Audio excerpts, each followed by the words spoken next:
Students, how are you? I hope you all good. So dear student, आज मैं आपको Hindi first बताऊंगी.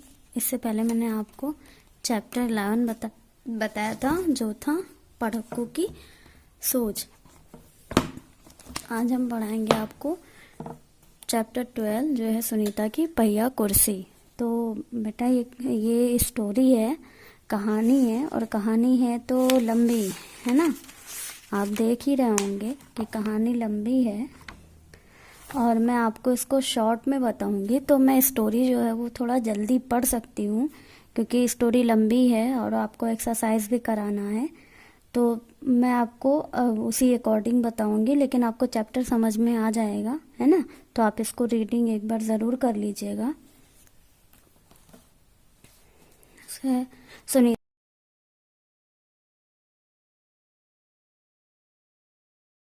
सोकर उठी. कुछ देर तो वह बिस्तर पर ही बैठी रही. वह सोच रही थी कि आज उसे क्या क्या काम करने हैं. उसे याद आया कि आज तो बाजार जाना है. सोचते उसकी आंखों में चमक आ गई. सुनीता आज पहली बार अकेले बाजार जाने वाली थी. उसकी अपनी टांगों को हाथ से पकड़कर खींचा और उसे पलंग से नीचे की ओर टकराया. फिर पलंग का सहारा लेती हुई अपनी पहिया कुर्सी पर बढ़ी. सुनीता चलने फिरने के लिए पहिया कुर्सी की मदद लेती है. आज वह सभी काम फुर्ती से निपटाना चाहती थी. हालांकि कपड़े बदलना, जूते पहनना आदि उसके लिए कठिन काम है, पर अपने रोजाना के काम करने के लिए उसने स्वयं ही कई तरीके ढूंढ निकाले हैं. 8 बजे तक सुनीता नहा धोकर तैयार हो गई.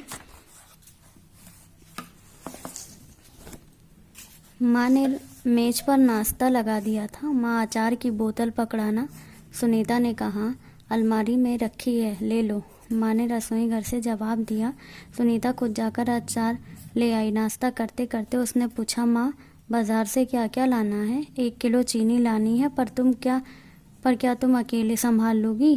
पक्का, सुनीता ने मुस्कुराते हुए कहा. सुनीता ने माँ से झोला और रुपए लिए अपने पहिया कुर्सी पर बैठकर वह बाजार की ओर चल दी. सुनीता को सड़क की जिंदगी देखने में मजा आता है.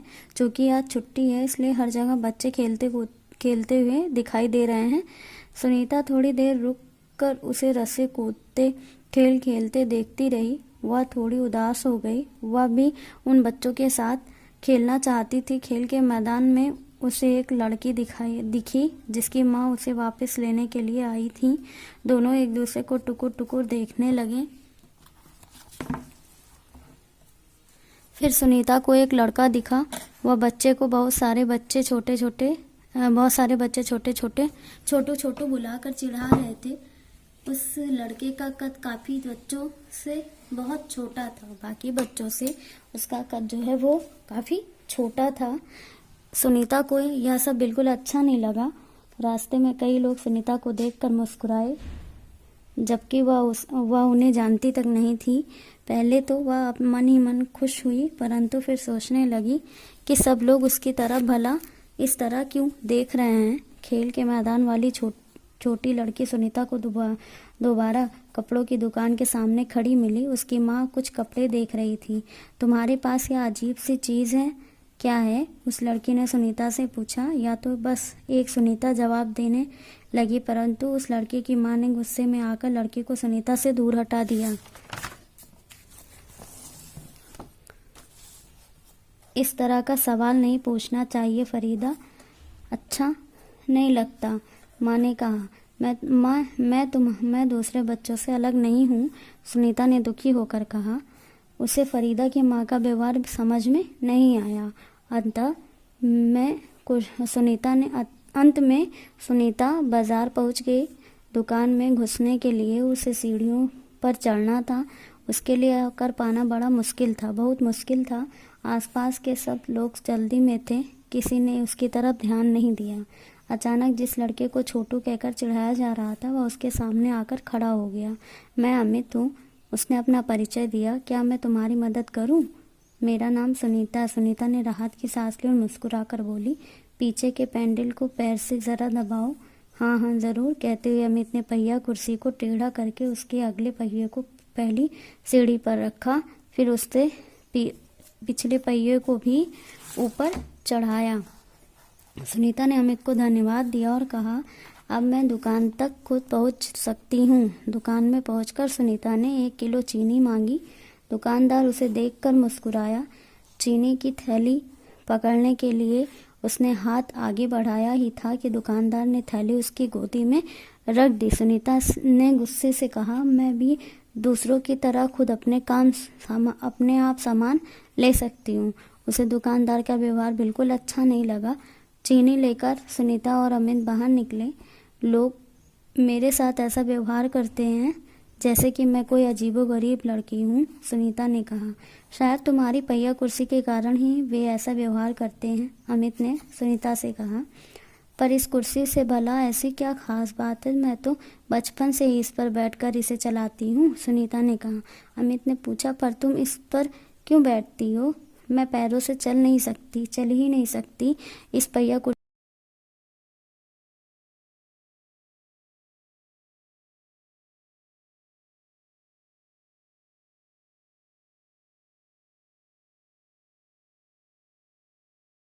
और कहा, मैं भी वे सारे काम कर सकता हूँ जो दूसरे बच्चे कर सकते हैं, पर मैं भी दूसरे बच्चों से अलग हूँ। इसी तरह तुम भी अलग हो, सुनीता ने कहा, नहीं, हम दोनों दूसरे बच्चों जैसे ही हैं। अमित ने दोबारा अपना सर ना में हिलाया और कहा, देखो, तुम पहिया कुर्सी पर बैठकर चलती हो, मेरा कद बहुत छोटा है। हम दोनों ही बाकी लोगों से कुछ अलग हैं। सुनीता कुछ सोचने लगी। उसने अपनी पहिया कुर्सी आगे की ओर खिसकाई। अमित भी उसके साथ साथ चलने लगा। सड़क पर पार करते समय सुनीता को फरीदा फिर नजर आई। इस बार फरीदा ने कोई सवाल नहीं पूछा। अमित झट से सुनीता की पहिया कुर्सी के पीछे चढ़ गया। फिर दोनों पहिया कुर्सी पर सवार होकर तेजी से सड़क पर आगे बढ़ने लगे। फरीदा भी उनके साथ दौड़ी। इस बार भी उन लोगों ने उन्हें घूरा, परंतु सब सुनीता को उनकी परवाह नहीं थी। परंतु अब सुनीता को उनकी परवाह नहीं थी। मतलब देखिए, मैंने कहा ना कहानी छोटी है, इसलिए मैं अपने अकॉर्डिंग बता दूंगी। मैं स्टोरी इसलिए पढ़ रही थी, आपको बीच में नहीं बता रही थी, क्योंकि मैं अब इस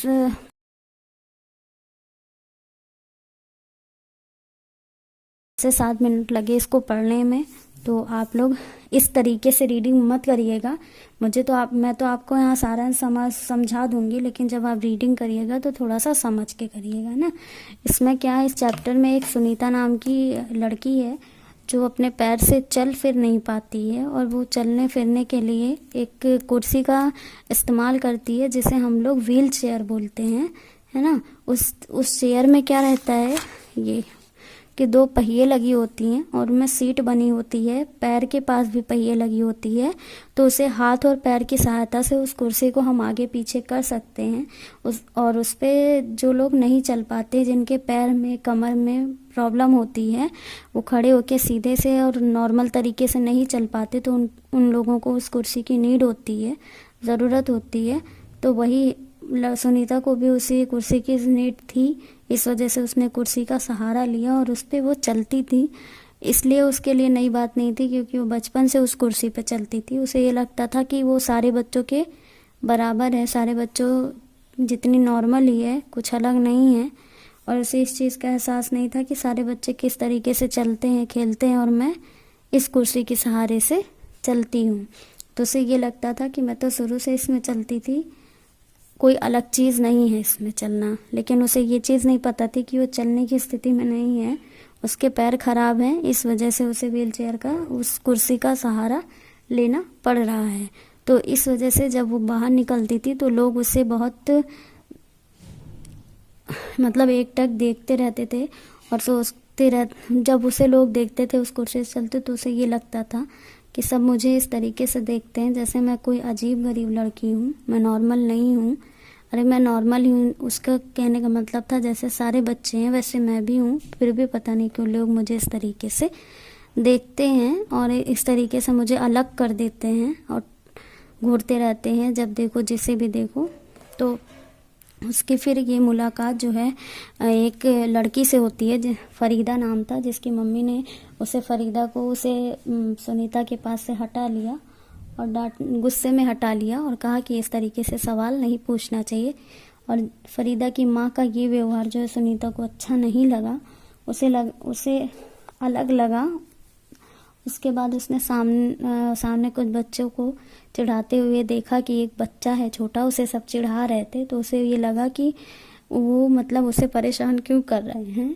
बाद में दोनों की जब मुलाकात होती है एक दुकान पे मुलाकात कैसे होती है, सुनीता को ज़रूरत रहती है हेल्प की, और उस टाइम वो लड़का आके हेल्प करता है जिसका नाम था अमित ने सुनीता की हेल्प की और उसे दुकान के अंदर चढ़ाया। फिर दोनों की बातचीत होने लगी तो पता चला कि जो अमित था, उसका नाम अमित था, वो मतलब छोटे कद होने के कारण सबके बीच में मजाक का कारण बनता था। सब उसे इसीलिए चढ़ाते थे क्योंकि उसका कद छोटा था, इसलिए उसका नाम भी छोटू बुलाते थे। तो उसने सुनीता से कहा कि हम दोनों अलग हैं, तुम अलग हो, तुम पहिया कुर्सी पे चलती हो इसलिए लोग तुम्हें इस तरीके से करते हैं, और मेरा कद छोटा है इसलिए लोग मुझे इस तरीके से परेशान करते हैं, तो दोनों अलग हैं इस दुनिया में। सुनीता ने फिर उसे समझाने की कोशिश की, नहीं हम अलग नहीं हैं, जैसे सारे बच्चे हैं वैसे हम भी लोग हैं। लेकिन अमित ने कहा, हर बार उसने मना किया कि नहीं हम लोग अलग हैं, हम लोगों के बराबर बाकी बच्चे नहीं हैं, बाकी बच्चे अलग हैं और हम अलग हैं। हमारा कद छोटा है इसलिए हम मजाक के कारण बनते हो, तुम कुर्सी पे चलती हो इसलिए तुम्हें लोग इस तरीके से परेशान करते हैं। देखते हैं उसके बाद इन सारी बातों को सुनकर वो क्या करती है, अपनी कुर्सी को मतलब पीछे सरकाती है और उसके पीछे पीछे अमित भी चलता है। फिर उसके लास्ट टाइम में मुलाकात जो है फरीदा से होती है, फिर फरीदा भी उन्हीं के पीछे दौड़ जाती है।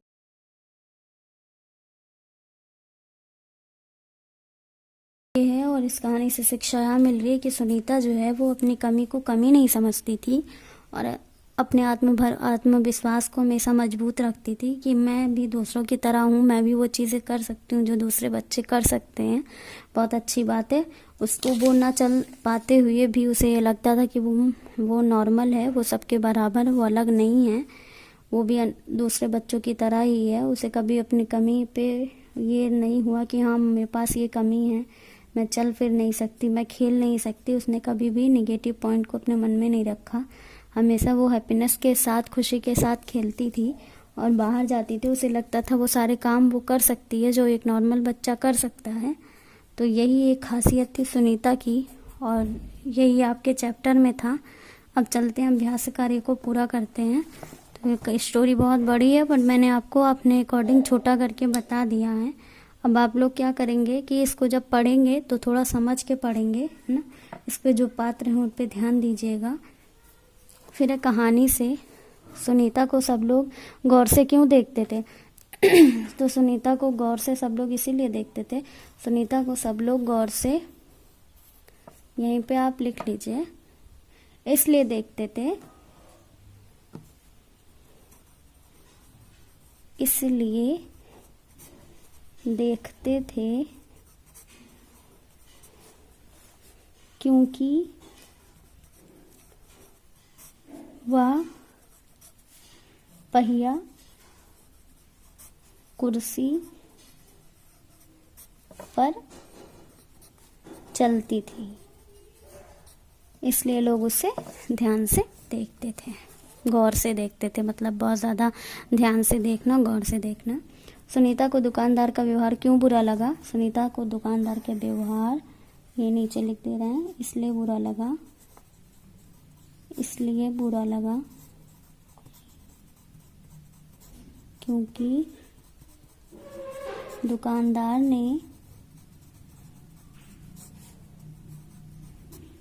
ने चीनी सुनीता की ऊपर रख दी। सुनीता के ऊपर रख दी थी, इसलिए उसे गुस्सा लगा, उसके व्यवहार पसंद नहीं आया उसे। फिर आगे आते हैं। आप ये दोनों जो है कॉपी में कर लीजिएगा, है ना, बुक से ही आंसर, बुक से ही क्वेश्चन कर लीजिएगा। फिर मज़ेदार में सुनीता को सड़क की ज़िंदगी देखने में मज़ा आता था, तुम्हारे विचार से सुनीता को सड़क देखना क्यों अच्छा लगता था? हाँ, आप इसको कॉपी में नहीं लिखेगा, मैं इसका मतलब आपको बता दे रही हूँ फिर भी कि तुम्हारे विचार से, तो जाहिर सी बात हमारे विचार से सुनीता को सड़क देखना इसलिए अच्छा लगता था क्योंकि वो सब भीड़ बच्चों को आते जाते देखकर और खेलते देखकर वह खुश होती थी। अपने घर के आसपास की सड़क को ध्यान से देखो और बताओ तुम्हें क्या क्या चीज़ें नज़र आती हैं, लोग क्या क्या करते हुए नज़र आते हैं, तो ये आप बताइएगा। ना इसको कॉपी में नहीं करना है। मनाही, फरीदा की माँ ने कहा इस तरह के सवाल नहीं पूछने चाहिए। फरीदा कोई पहिया कुर्सी के बारे में जानना चाहती थी पर उसकी माँ ने उसे रोक दिया। माँ ने फरीदा को क्यों रोक दिया? तो माँ ने फरीदा को इसलिए रोक दिया क्योंकि माँ ने फरीदा को इसलिए रोक दिया होगा क्योंकि फरीदा की माँ को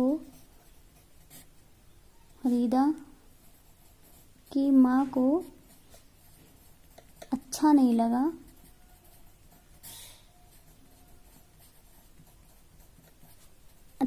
लगा होगा या अच्छा नहीं लगेगा अगर इस तरीके से कोई किसी की कमी के लिए पूछेगा, तो है ना।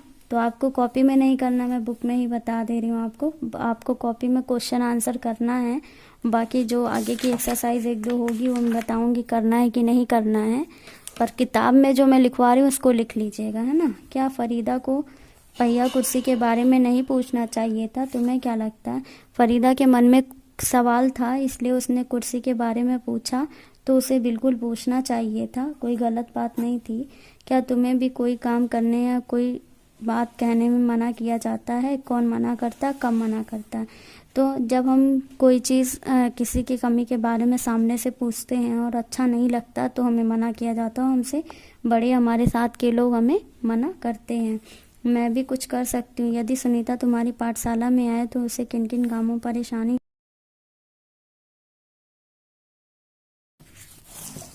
आगे आते हैं।